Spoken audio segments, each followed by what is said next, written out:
বৈদেশিক বিনিয়োগের যে কথাটা বললেন, বৈদেশিক বিনিয়োগই বলেন, দেশীয় বিনিয়োগই বলেন, কোনো বিনিয়োগ অনিশ্চয়তার মধ্যে আসে না।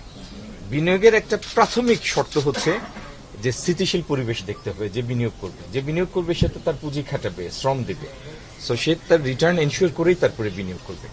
একটু সময় দেন, এই জায়গা থেকে আমাদের বের করতে হবে। এবং পৃথিবীর অনেক দেশের যে আজ নাই সেটি আমাদের আছে। কি সেটা? কারণ আপনার আনএমপ্লয়েড একটা বড় পপুলেশন আছে এবং প্রতি বছর আপনার প্রায় 20-22 লাখ লোক কাজের বয়সে ঢুকে, ওয়ার্কিং এজ পপুলেশন হয়। সো আমাদের ইনভেস্টমেন্ট ছাড়া 2 বছর আমরা পার করেছি বা 3 বছর। এই স্ট্যাগনেটেড ইনভেস্টমেন্টটা আমাদের জন্য একটা বিশাল দায়, এখান থেকে দ্রুত বেরিয়ে আসতে হবে। আমার পিছনে একজন কেউ গ্রাজুয়েশন একটু বলবেন, যেহেতু নভেম্বরে আমাদের এলডিসি অ্যাড করি, আপনার বিজিএমই বিটিমি সবাই চাচ্ছে অ্যাটলিস্ট 3 বছরের জন্য এটা ডেফার করার জন্য, এবং আপনাদের ওরা চাচ্ছে যে প্রথম সপ্তাহে আপনারা অন্তত যেন একটা চিঠি দেন। হ্যাঁ, প্রথম সপ্তাহে না, আমরা আজকে এটা নিয়ে কাজ শুরু করেছি।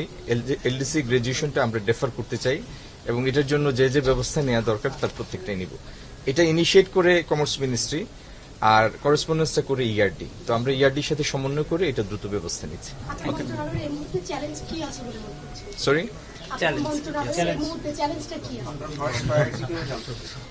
রমজানটা পার করি আর দোয়া দরুদ করেন একটু বেশি করে, যেন সরকার হিসেবে আমাদের ব্যবস্থাপনার জায়গায় মানুষের প্রত্যাশা মেটানোর জন্য আমরা সফল হতে পারি। সফল হওয়ার কোনো বিকল্প নাই। স্যার, বাণিজ্য রোজার বাজার সম্পর্কে একটু আসি, যে রোজা ধরেন এই নতুন সরকার দায়িত্ব নেওয়ার পরে সবচেয়ে বড় পরীক্ষা বলা যায় যে রোজাটাই শুরু হয়ে গেল। এটাকে বড় চ্যালেঞ্জ হিসেবে মনে করছেন কিনা, এবং এই রোজার বাজারটা নিয়ন্ত্রণ করা এবং এই প্রথম পরীক্ষায় উত্তীর্ণ হওয়ার জন্য কি পরিকল্পনা আছে?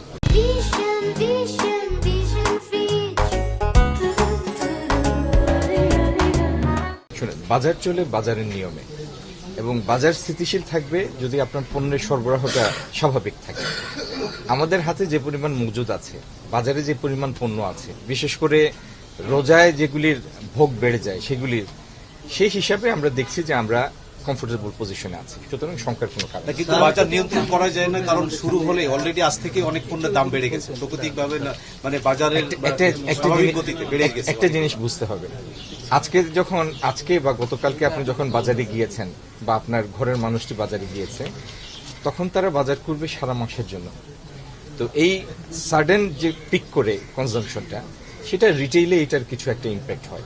এটা খুবই ক্ষণস্থায়ী। ঠিক আছে, আমার লাস্ট কোশ্চেন, যে বিগত অনেকগুলো সরকারকে আমরা দেখছি তারা সিন্ডিকেটের বিরুদ্ধে কোনো ধরনের ব্যবস্থা নিতে পারে না। তো আপনার কাছে একটা প্রত্যাশা যে যদি এই ধরনের কোনো সিন্ডিকেট আপনি চিহ্নিত করতে পারেন, তাদের বিরুদ্ধে আপনি কি বিগত সরকারের মতো আচরণ করবেন, না আপনি আপনার মতো কোনো? আমি আপনাকে বলেছি, আমি কোনো সাউন্ড বাইট দিব না, আমরা ইনশাল্লাহ কাজ করে দেখাবো। মাননীয় মন্ত্রী, একটু আপনি অর্থনীতির 3টা গুরুত্বপূর্ণ মন্ত্রণালয় একসাথে এটা কি আপনার জন্য চাপের, নাকি এটা নিয়ে পরবর্তীতে চাপে হবে কেন? আপনারা আছেন না, আপনারা সহযোগিতা করবেন, কোনো ভুল হলে সেটা শুধরে দিবেন। আর এটা তো একটা টিম ওয়ার্ক। আমরা যে কাজটা করছি কারো তো ব্যক্তির জন্য করছি না, পুরো দেশের জন্য করছি। আমরা সবাই মিলে ইনশাল্লাহ এগিয়ে নিয়ে যাব। রোজা তো আগামীকালকে, আর আমরা দায়িত্ব নিলাম আজকে, মূলত আজকে। তো আসলে এর মধ্যে রিয়েকশন টাইমটা খুব কম, কিন্তু যেটা ভালো বিষয় সেটা হলো আমাদের হাতে আমাদের দৈনন্দিন যে সমস্ত নিত্য প্রয়োজনীয় জিনিস এগুলির যে মজুদ আছে এবং পাইপলাইনে যা আছে, সেটি রমজান মাস এবং তার পরবর্তী সময়কে বাজারকে স্থিতিশীল রাখার জন্য পর্যাপ্ত আছে। তো এই বিষয়ে কারোরই কোনো শঙ্কার কারণ নাই। রমজান আসলে সিন্ডিকেট একটা শব্দ বারবার ঘুরে আসে, বারবার বিভিন্ন সরকার সবসময় সিন্ডিকেটের বিরুদ্ধে সোচ্চারও ছিল। আপনি দায়িত্ব নিয়েছেন, আপনি আসলে কতটুকু সোচ্চার থাকবেন? ওই রকম একই ফলাফল আসবে কিনা? আমি আপনাদেরকে সাউন্ড বাইট দিব না, ইনশাল্লাহ কাজ করে দেখাবো। আমরা দেখেছি যে গত 6 মাসে এই অর্থ বছরের রপ্তানি দেখছি যে নিম্নগতি, সেই জায়গাটা কিভাবে সামাল দিবেন? এবং অন্যান্য দেশের সাথে যে আমাদের যে চুক্তি এফটিএ বা আমরা যদি সমঝোতা চুক্তির কথাও বলি, সেই বিষয়গুলো নিয়ে বাণিজ্যকে এগিয়ে নেওয়ার কি ধরনের পরিকল্পনা আপনার রয়েছে? আমাদের রপ্তানির সংকীর্ণতা তো আমাদের সবার জানা, কারণ আমাদের এক্সপোর্টের একটা মাত্র পণ্য পুরো রপ্তানি পণ্যের প্রায় 85%, রপ্তানি বাজারের 85% বা রপ্তানি আয়ের 85%।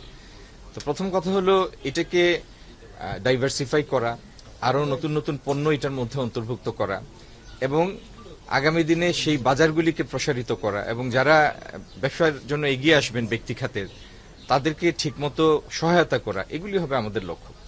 আর আরেকটা জিনিস হলো,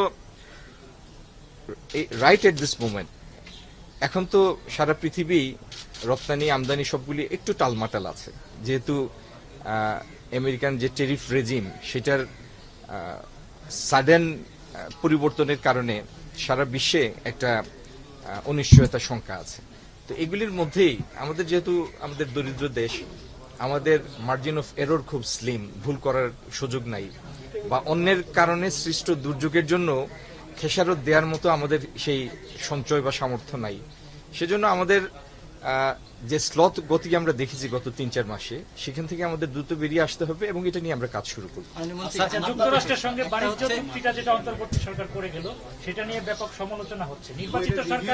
নির্বাচিত সরকার এই চুক্তিটা কিভাবে দেখে? ঠিক এই মুহূর্তে আমি এটা নিয়ে কোনো মন্তব্য করব না, আমরা আমাদের সরকারের অবস্থানটা জানাবো।